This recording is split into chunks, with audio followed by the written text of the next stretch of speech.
the wardrobe door she saw several long fur coats hanging up and immediately got in amongst them. As she went further in, she noticed to her surprise that the soft furs began to feel rough and prickly, just like the branches of a tree.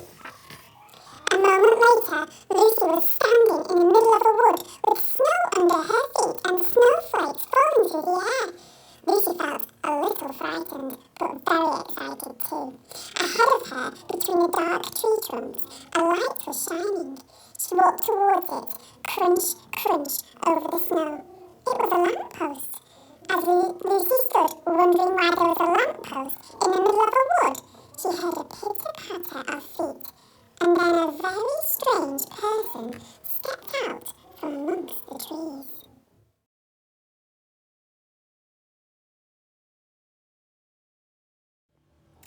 Could I land on a comet? Comets are made from dust, rock and ice that was left behind when the solar system formed. They often travel way out beyond the orbit of Neptune before being drawn back into the inner solar system by the sun's gravity. Taking a ride on a comet would be amazing fun, but landing on one would be a challenge. Over the years, we have flown past comets, collected the particles left behind by comets, and even deliberately crashed into them. To date, we have had just one successful landing on a comet, and this was made by a robotic probe called Philae, which touched down on a comet called 67P Churyumov-Gerasimenko on the 12th of November 2014.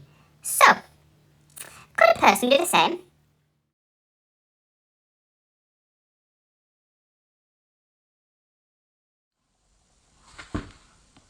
This is a tale of a tiny snail and a great big grey-blue humpback whale. This is a rock as black as soot, and this is a snail with an itchy foot. The sea snail slithered all over the rock and gazed at the sea and the ships in the dock. And as she gazed, she sniffed and sighed. The sea is deep and the world is wide. How I long to sail, said the tiny snail.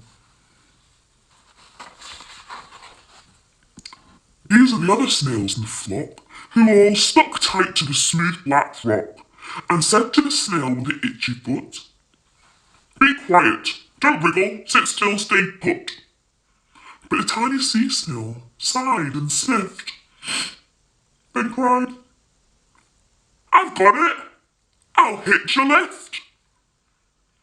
This is a trail of the tiny snail, a silvery trail that looped and curled and said, "Lift wanted around the world."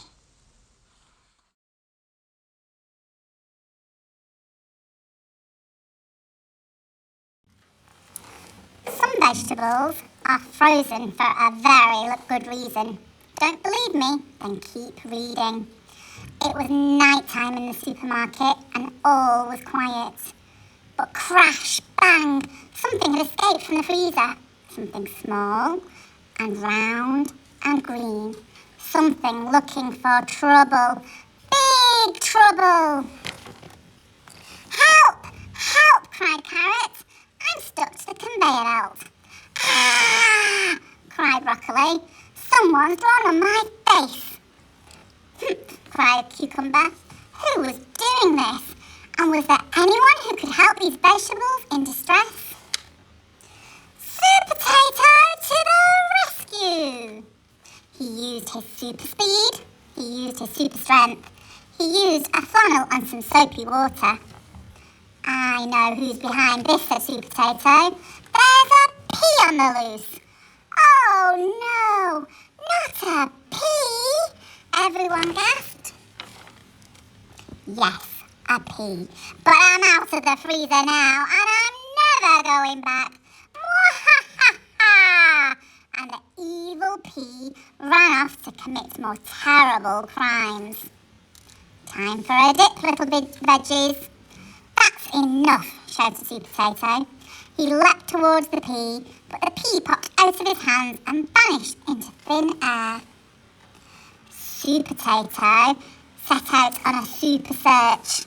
He crept through the cakes, checked the cheese, and snuck up on the beans. Then something caught his eye. "The game's up," yelled Supertato. "Kapow!" But the pea bounced out of reach and onto a trolley. Supertato was just about to stop him with his super strength when the trolley crashed and he was thrown down into the icy depths of the freezer.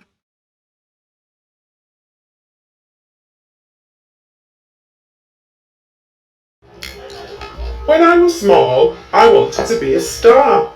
My sister was a star. Everybody said so, but nobody said it to me. Mum lost her wedding ring. I looked for it everywhere, but my sister found it. Mum said she was a star, and so did Dad. Nana showed us how to knit. The scarf I made for Grandad was full of holes, but the scarf my sister made for Nana wasn't. "It's perfect, you little star," said Nana. We entered the fancy dress competition. Grandad said my costume was amazing. He said I might win, but I didn't. My sister won the star prize. Grandad dried my eyes. Later, Grandad found me gazing up at the sky. There were thousands of stars. I made a wish. I wished I was a star.